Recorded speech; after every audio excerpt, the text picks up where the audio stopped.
आज से 100 साल पहले दुनिया एक ऐसे जंगल में घुस गई जहां से कोई भी जिंदा बाहर नहीं निकला। किसी ने सोचा भी नहीं था कि एक छोटी सी गोली एक राजकुमार के मर्डर से 4 साल तक पूरा प्लेनेट जलता रहेगा। ये सिर्फ एक वॉर नहीं थी, ये थी वर्ल्ड वॉर 1, जहां दुनिया ने पहली बार देखा कि टेक्नोलॉजी, पॉलिटिक्स और नफरत मिलकर इंसानियत को कैसे बर्बाद कर सकते हैं। इस वॉर ने दुनिया का नक्शा ही बदल दिया और एक ऐसी आग छोड़ी जिसमें पूरी एक जनरेशन झुलसी। और सबसे डेंजरस बात, वर्ल्ड वॉर 2 भी यहीं से पैदा हुआ।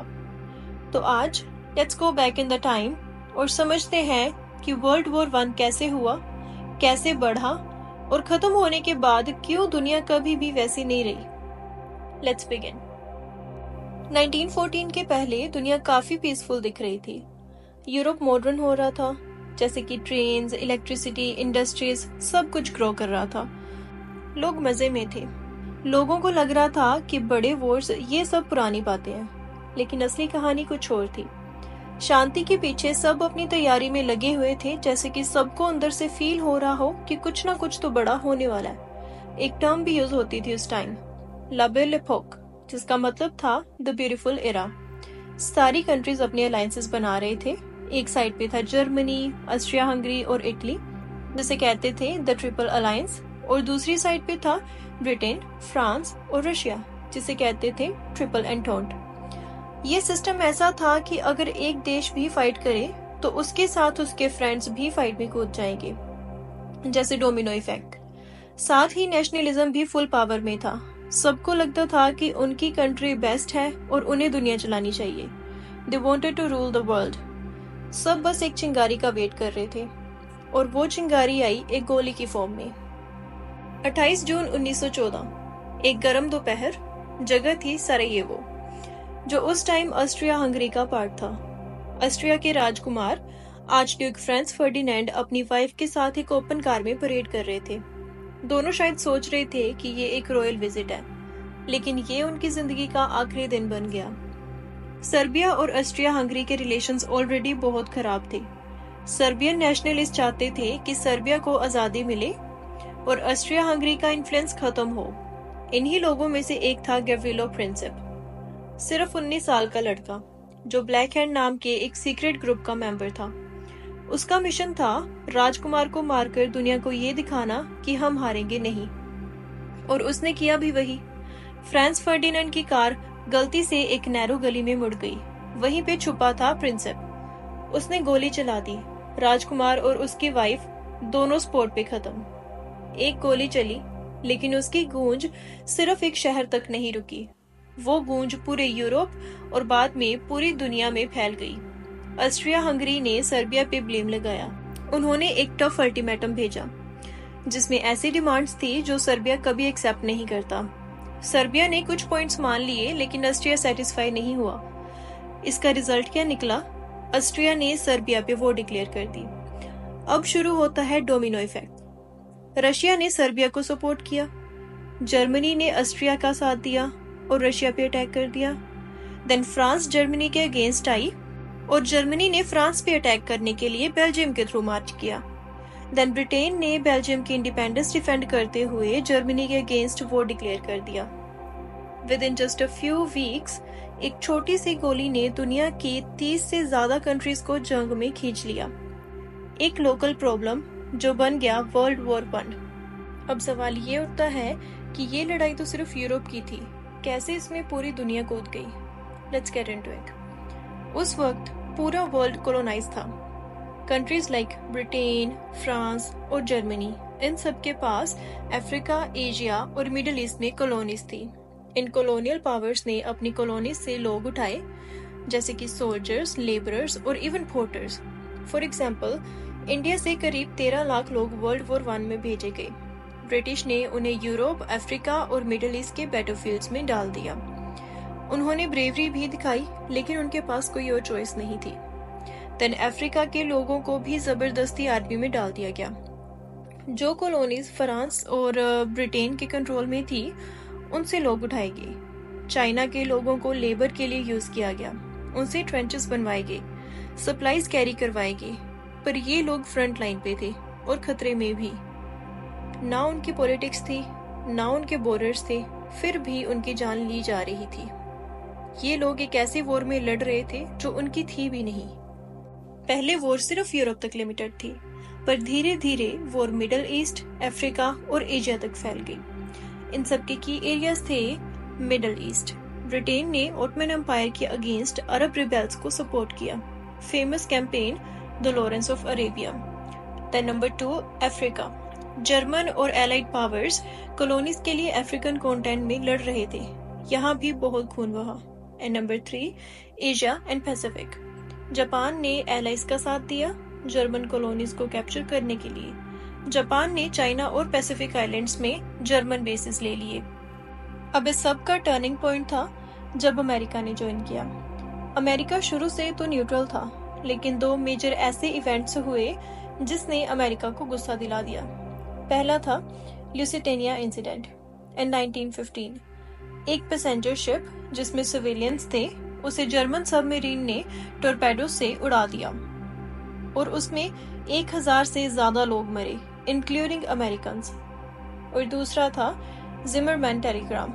इन 1917 जर्मनी ने मेक्सिको को एक सीक्रेट मैसेज भेजा जिसमें लिखा था, अगर तुम अमेरिका पे अटैक करो तो हम तुम्हें तुम्हारा पूरा एरिया वापस दिलाएंगे। ये सुनकर अमेरिका गुस्से से फट गया। उन्होंने बोला इनफ इज इनफ और 1917 में ऑफिशियली वॉर ज्वाइन कर लिया। जो वॉर ऑस्ट्रिया और सर्बिया के बीच स्टार्ट हुई थी वो अब एक वर्ल्ड वॉर बन चुकी थी। यूरोप, एशिया, अफ्रीका, अमेरिका, हर एक कॉन्टिनेंट इन्वॉल्व हो चुका था। ये ग्लोबल फाइट बन गया था रिसोर्सेज के लिए, कॉलोनीज के लिए एंड पावर के लिए। और इस सब का रिजल्ट क्या निकला? Massive loss of human life all over the world. World war 1 का स्केल इतना बड़ा था कि दुनिया ने पहली बार इंडस्ट्री लेवल पे मार काट देखी। ये सिर्फ एक वॉर नहीं थी, ये एक मशीन बन चुकी थी जो बस लोगों को निगल रही थी। जब सोल्जर्स बैटलफील्ड में मरने लगे तो उन्होंने जमीन खोद के गड्ढे बनाने शुरू कर दिए जिसे कहते थे ट्रेंचेस। ये ट्रेंचेस इतनी लंबी होती थी कि हजारों किलोमीटर्स तक पूरी फ्रंट लाइन उन्हीं में छुपी होती थी। एक तरफ एलाइज का ट्रेंच और दूसरी तरफ जर्मन्स का, और बीच में एक खौफनाक एरिया जिसे कहते थे नो मैन्स लैंड, जहां खाली जाना मतलब मौत गारंटेड। सोचो बारिश हो रही है, ट्रेंचेस पानी से भरा है, कपड़े गीले, पैर के नीचे कीचड़, रात दिन बॉम्बिंग्स हो रही हैं, डेड बॉडीज ट्रेंच की साइड में पड़ी है, साथ में रैट्स, डिजीजेस, इन्फेक्शंस और पता नहीं क्या क्या। अगर खाने की बात करें तो वो तो मुश्किल से मिलता, नींद कभी भी नहीं और डर हर वक्त। सोल्जर्स बोलते थे हम जिंदा हैं पर सिर्फ शरीर से, दिमाग तो कब का मर चुका है। ये वो पहली बार था जब टेक्नोलॉजी ने इंसानियत को पीछे छोड़ दिया। मशीन गन्स, पहली बार सोल्जर्स ने देखा कि कैसे एक गन पूरी लाइन गिरा देती है। पॉइजन गैस, मस्टर्ड गैस जो आंखों, लंग्स, स्किन सब कुछ जला के रख देती है। और टैंक्स, बड़े लोहे के मॉन्स्टर्स पहली बार बैटलफील्ड में आए। और फाइटर प्लेन्स, हवा से गोलियां और बॉम्ब्स। एंड ऑल्सो सबमरीन्स जिसे बोलते थे यू बोट्स, पानी के नीचे से अटैक करने वाले इनविजिबल किलर्स। तो सोल्जर्स फिजिकली जिंदा वापस आए लेकिन अंदर से टूट चुके थे। उनको बोलते थे द शेल शॉक, आज के टाइम में जिसे हम PTSD कहते हैं। लोगों के हाथ कांपते थे, वो लोग नींद में चिल्लाते थे, कुछ लोग बोलना भी भूल गए थे। ये वॉर ने एक पूरी जनरेशन का दिमाग तोड़ दिया। वर्ल्ड वॉर 1 सिर्फ बॉर्डर्स या पॉलिटिक्स की लड़ाई नहीं थी, ये एक ऐसी ट्रेजेडी थी जिसे हर एक सोल्जर्स, हर फैमिली, हर देश, सब लोगों ने कुछ ना कुछ खोया था। 1918 तक पूरी दुनिया थक चुकी थी। 4 साल तक बिना रुके, बिना किसी सॉलिड रीजन के लोग लड़ रहे थे, मर रहे थे। यूरोप का ऑलमोस्ट हर कोना जल रहा था। पूरे कॉन्टिनेंट्स की इकोनॉमी टूट चुकी थी और सबसे ज्यादा damage human life. Germany front lines पे लगातार हार रहा था, उनकी आर्मी का मोराल डाउन हो चुका था। लोग भूख से मर रहे थे और सिटीज ऑलमोस्ट कोलैप कर गई। और तब 11 नवंबर 1918 को एक आर्मिस्टिस साइन हुआ, यानी टेम्पररी पीस। फायरिंग बंद हो गई, लोग सड़कों पे आए, खुशियां मनाई, सबको लगा कि अब पीस आ गई है। लेकिन ये सिर्फ एक पॉज था, क्लोजर नहीं। रियल एंड तब आया जब 1919 में ट्रीटी ऑफ वर्सैलेस साइन हुआ। फ्रांस के वर्सैलेस पैलेस में ये ट्रीटी डिसाइड हुई थी और ये किसी फेयर डील की तरह नहीं बल्कि एक पनिशमेंट के जैसी थी, स्पेशली फॉर जर्मनी। जर्मनी को बोला गया तुम ही हो इस वॉर के जिम्मेदार, वॉर गिल्ट क्लोज आर्टिकल 231। और जर्मनी को बोला गया कि उनकी मिलिट्री अब सिर्फ 1 लाख सोल्जर्स की होगी। नेवी और एयरफोर्स ऑलमोस्ट खत्म। कई इंपॉर्टेंट टेरिटरीज को उनसे छीन लिया गया, जैसे अल्सैक लोरेन जो कि फ्रांस को दे दिया गया, Saar coal fields and colonies in Africa. उनको बोला गया कि उन्हें 35,000 करोड़ से ज्यादा का वॉर फाइन भी भरना पड़ेगा। और सबसे पेनफुल पार्ट, जर्मनी को ऑफिशियली बोला गया that you started the war. पूरी दुनिया के सामने उनकी बेइज्जती हुई। अब सोचो एक कॉमन जर्मन सिटीजनशिप का माइंडसेट, अपना भाई, पिता, बेटा सब कुछ गवाया इस वॉर में, और ऊपर से उनको गिल्ट में भी डाल दिया गया। पैसों का फाइन, जमीन गवाई और एक ऐसा सिस्टम जिसने कभी उनकी आवाज तक नहीं सुनी। जर्मनी के लोगों के दिल में गुस्सा था, उनके दिलों में आग थी, एक ऐसी आग जो शांत नहीं हुई बल्कि ग्रो करती रही। ये ट्रीटी पीस लाने के बजाय बदला बन गई और इसी बदले ने 20 साल बाद एक और वर्ल्ड वॉर को जन्म दिया। वॉर खत्म तो हो चुका था लेकिन दुनिया पे उसका असर अभी बाकी था। सब कुछ बदल गया, यूरोप की मैप ही बदल गई। जो एम्पायर्स कभी दुनिया पे राज करते थे वो अब घिर चुके थे, जैसे कि ओटोमन एम्पायर जो कि टूट चुका था, ऑस्ट्रो हंगेरियन एकदम खत्म, जर्मन एम्पायर इतनी बेइज्जती के बाद कोलैप्स। उनकी जगह नई कंट्रीज बनने लगे, जैसे इराक, सीरिया, यूगोस्लेविया, चेकोस्लोवाकिया और पोलैंड। एक नई दुनिया शेप हो रही थी, लेकिन ये शेप क्लैरिटी के साथ नहीं, केओस के साथ बनी। जहां कुछ लोगों ने आजादी पाई, वहीं कुछ नेशंस सिर्फ नए मास्टर्स के अंडर चले गए।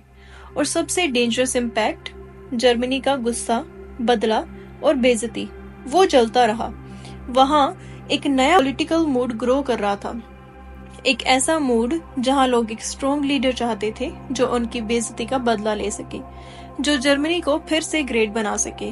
और इसी गुस्से, बेइज्जती और बदले की वजह से 20 साल बाद एक और वर्ल्ड वॉर शुरू हुआ। तो ये थी हिस्ट्री ऑफ वर्ल्ड वॉर 1। अगर आपको ये वीडियो अच्छा लगा हो तो प्लीज इसे लाइक करें, शेयर करें और कमेंट्स में अपना पॉइंट ऑफ व्यू बताएं। And also please to subscribe to Shadows of Time for deep dive into history. Thanks for watching.